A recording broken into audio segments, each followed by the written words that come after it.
हमारे YouTube channel Mahakali तंत्र ज्योतिष में आपका स्वागत है। जय माता दी दोस्तों, कल की वीडियो में हमने जाना कि कुंडली में कितने भाव होते हैं, कौन से भाव शुभ होते हैं, कौन से भाव अशुभ होते हैं। तो आज की वीडियो में हम जानेंगे कि ज्योतिष में कितने ग्रह होते हैं, कौन से ग्रह शुभ होते हैं, कौन से ग्रह अशुभ होते हैं। ये सब सारी जानकारी आज हम करने वाले हैं। तो सबसे पहले ज्योतिष में कुल 9 ग्रह होते हैं, हमें पता है। सबसे पहले सूर्य, दूसरे नंबर पे चंद्रमा, तीसरे नंबर पे मंगल, चौथे नंबर पे बुध, पाँचवें नंबर पे गुरु, छठवें नंबर पे शुक्र, सातवें नंबर पे शनि, आठवें नंबर पे राहु और 9वें नंबर पे केतु। ये हमारे सूर्य से लेके केतु तक 9 ग्रह हैं। सूर्य को रवि भी कहते हैं, चंद्रमा को सोम या चंद्र भी कहते हैं, सोम भी कहते हैं, मंगल को कुज भी कहते हैं और भौम भी कहते हैं। कई पुस्तक में मंगल ना लिख के कुछ लिखा जाता है, भौम लिखा जाता है, तो वहाँ पे हम समझेंगे कि मंगल की बात हो रही है। बुध को चंद्रपुत्र भी कहते हैं और सौम्य भी कहते हैं। सौम्य अगर कहीं लिखा है सौम्य ग्रह तो आप समझिए कि बुध ग्रह है। गुरु को जीव भी कहते हैं, बृहस्पति भी कहते हैं और देवगुरु भी कहते हैं। शुक्र को भृगु भी कहते हैं और दैत्य गुरु भी कहते हैं।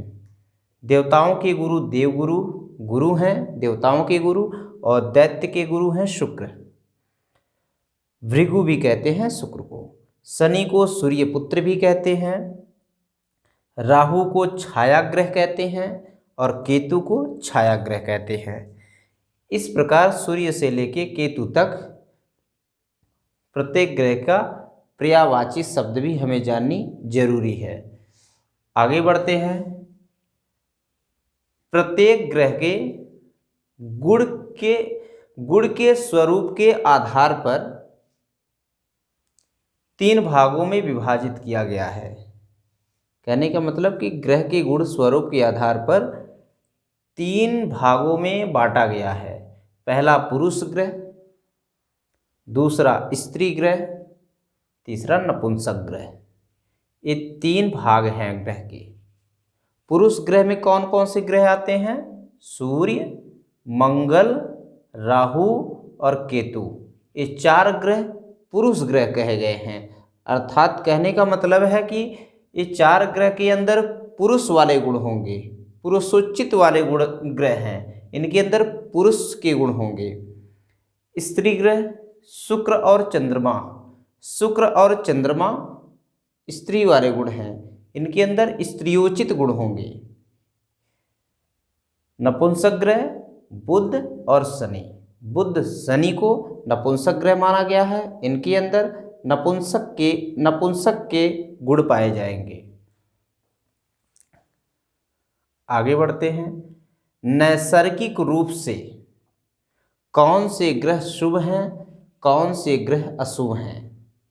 कहने का मतलब कि हमारे 9 ग्रह जो हैं वह स्वाभाविक रूप से उनका एक स्वभाव है और एक वह स्वाभाविक है, और वह स्वाभाविक रूप से कौन से ग्रह हमारे शुभ हैं, कौन से ग्रह अशुभ हैं। तो नैसर्गिक रूप से या स्वाभाविक रूप से हमारे अशुभ ग्रह सूर्य, मंगल, शनि, राहु और केतु, ये 5 ग्रह हमारे अशुभ ग्रह हैं। इन्हें हम अशुभ ग्रह कहते हैं। सूर्य को छोड़कर मंगल, शनि, राहु और केतु को पापी ग्रह भी कहते हैं। हाँ, सूर्य को नहीं कहते, सूर्य को सिर्फ क्रूर ग्रह कहते हैं, उन्हें पापी ग्रह नहीं कहते हैं। अशुभ ग्रह सूर्य को कहते हैं लेकिन पापी ग्रह नहीं कहते। बाकी ये 4 ग्रह को मंगल से केतु तक अशुभ ग्रह भी कहते हैं और इन्हें पापी ग्रह भी माना जाता है। सूर्य को पापी ग्रह नहीं माना जाता, इन्हें क्रूर ग्रह कहा जाता है, अशुभ ग्रह कहा जाता है। शुभ ग्रह कौन है? स्वाभाविक रूप से, नैसर्गिक रूप से कौन से शुभ ग्रह हैं? गुरु और शुक्र, ये दो ग्रह स्वाभाविक रूप से शुभ ग्रह कहे गए हैं। बुध, बुध एक ऐसा ग्रह है, अगर बुध शुभ ग्रह के साथ है तो बुध शुभ ग्रह माना जाएगा, बुध यदि अशुभ ग्रह के साथ है तो अशुभ ग्रह माना जाएगा। बुध के अंदर यह विशेषता है, अगर बुध गुरु के साथ है तो हम कहेंगे कि बुध शुभ ग्रह हो गया, क्योंकि बुध एक शुभ ग्रह गुरु के साथ बैठा है। बुध मान लीजिए सूर्य के साथ है तो बुध वहाँ पे अशुभ ग्रह माना जाएगा। क्यों? सूर्य एक अशुभ ग्रह है, जो बुध अशुभ ग्रह के साथ बैठा है, तो बुध का जो नैसर्गिक जो स्वाभाविक गुण है, शुभ ग्रह के साथ शुभ और अशुभ ग्रह के साथ अशुभ। अगर यदि अकेला है तो बुध को फिर वहाँ पे हम शुभ की संज्ञा देंगे, यानी हम उसे फिर शुभ कहेंगे, बुध वहाँ शुभ माना जाएगा। अगर कुंडली में किसी भी भाव में बुध अकेला है तो वह शुभ कहा जाएगा, लेकिन बुध अगर गुरु के साथ है, किसी शुभ ग्रह के साथ है तो शुभ कहा जाएगा, अशुभ ग्रह के साथ है तो अशुभ ग्रह कहा जाएगा। अब बारी आती है चंद्रमा की। चंद्रमा को तिथि के अनुसार शुभ या अशुभ माना जाता है। चंद्रमा को पूर्ण बली माना जाता है और अमावस्या को चंद्रमा पूर्ण निर्बल माना जाता है।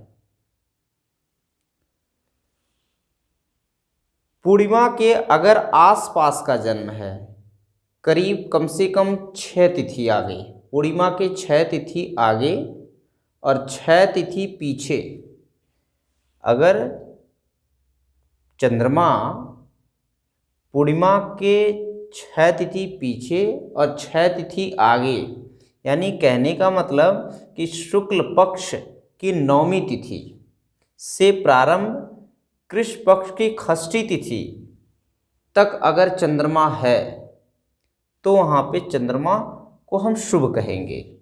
लेकिन अगर पूर्णिमा को है चंद्रमा तो चंद्रमा पूर्ण बली है, और यदि शुक्ल पक्ष 9वीं तिथि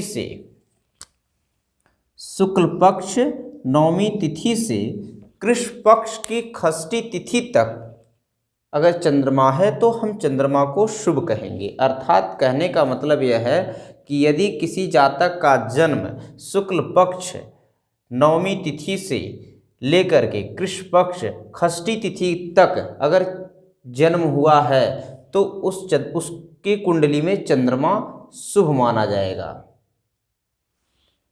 आगे बढ़ते हैं। अब अशुभ चंद्रमा कब माना जाएगा?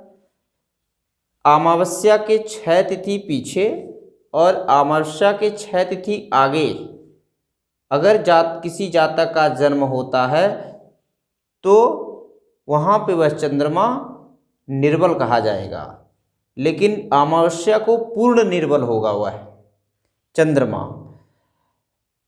कृष्ण पक्ष की 9वीं तिथि से प्रारंभ होकर शुक्ल पक्ष की षष्ठी तिथि तक चंद्रमा अशुभ है। कृष्ण पक्ष की 9वीं तिथि से शुक्ल पक्ष की षष्ठी तिथि तक चंद्रमा अशुभ है, और जो बीच में तिथि बचते हैं उस समय हम चंद्रमा को मध्यम कहते हैं, ना तो ज़्यादा निर्बल ही है और ना ही ज़्यादा बली है।